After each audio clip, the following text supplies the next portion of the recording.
আমরা একটা কথা প্রায় বলি, সেটা হচ্ছে প্রযুক্তির প্রসার। তবে এই প্রযুক্তির প্রসারের আমরা নেতিবাচকতারই অনেক বেশি মাত্রায় কথা হয়, কিন্তু ইতিবাচকভাবে যদি আমরা চিন্তা করি তাহলে এই প্রযুক্তির মাধ্যমে কিন্তু বর্তমান সময় ই কমার্স সেক্টরগুলো বৃদ্ধি পাচ্ছে। আপনার আমার দেশেই অনেকে আছেন তরুণ উদ্যোক্তা হিসেবে আত্মপ্রকাশ করছেন। সুতরাং এই প্রযুক্তির প্রসারের সবচাইতে বড় জায়গা হচ্ছে বাংলাদেশের অর্থনীতিতে কর্মসংস্থান সৃষ্টি করছে।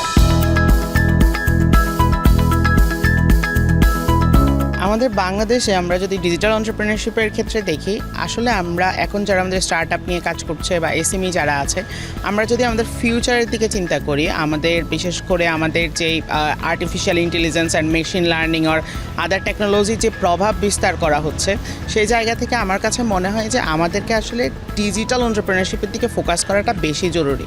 কিন্তু যে বিষয়টা হয়েছে, আসলে আমাদের এখানে আমাদের যে অডিয়েন্স আছে বা আমাদের যে কাস্টমার বেসটা আছে, তারা এখনও খুব বেশি আসলে ডিজিটাল টেকনোলজির সাথে কানেক্টেড না, বা তারা আসলে কিছু প্রবলেম ফেস করছে।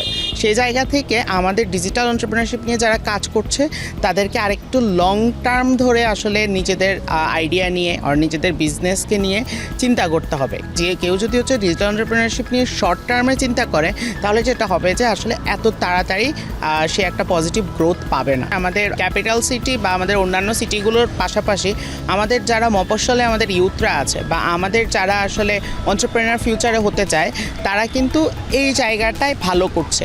এটার একটা কারণ হলো, তারা হচ্ছে আমাদের যারা ইউথরা আছে, তারা গ্রামে বসেও এখন কিন্তু ডিজিটাল স্কিলগুলো ডেভেলপ করতে পারছে অ্যান্ড সেটাকে নিজেদের বিজনেসে আসলে পরিণত করতে পারছে। অ্যান্ড এই ক্ষেত্রে আসলে যে জিনিসটা খুব ভালোভাবে তাদের কাজে লাগছে, সেটা হচ্ছে একটা প্রপার, আমরা হচ্ছে একটা গ্লোবাল ভিলেজে এখন পরিণত হয়েছি, আমরা একটা গ্লোবাল সিটিজেন হতে পারছি। তো ওই জায়গা থেকে আমার কাছে মনে হয়েছে যে আমাদের একটা সময় যেমন ছিল যে ঢাকা কেন্দ্রিক এন্টারপ্রেনার হবে বা ডিজিটাল এন্টারপ্রেনারশিপ জিনিসটা শুধু হয়তো একসময় বাংলাদেশেও আমরা আসলে প্র্যাকটিস করার চিন্তা করতাম না, কিন্তু এখন যেটা হচ্ছে যে আমাদের যেহেতু টেকনোলজি দিন দিন ডেভেলপ হচ্ছে, এখন আমাদের যারা মফস্বল বা আমাদের ভিলেজে ইউথরা আছে বা যারা এন্টারপ্রেনার হতে চায়, তারাও কিন্তু এই ডিজিটাল এন্টারপ্রেনারশিপের দিকে আসছে অ্যান্ড ডিজিটাল বিভিন্ন প্রোডাক্ট, নিজেদের স্টার্ট আপ অ্যান্ড টেকনোলজিক্যাল বিভিন্ন সার্ভিস নিয়ে কাজ করছে।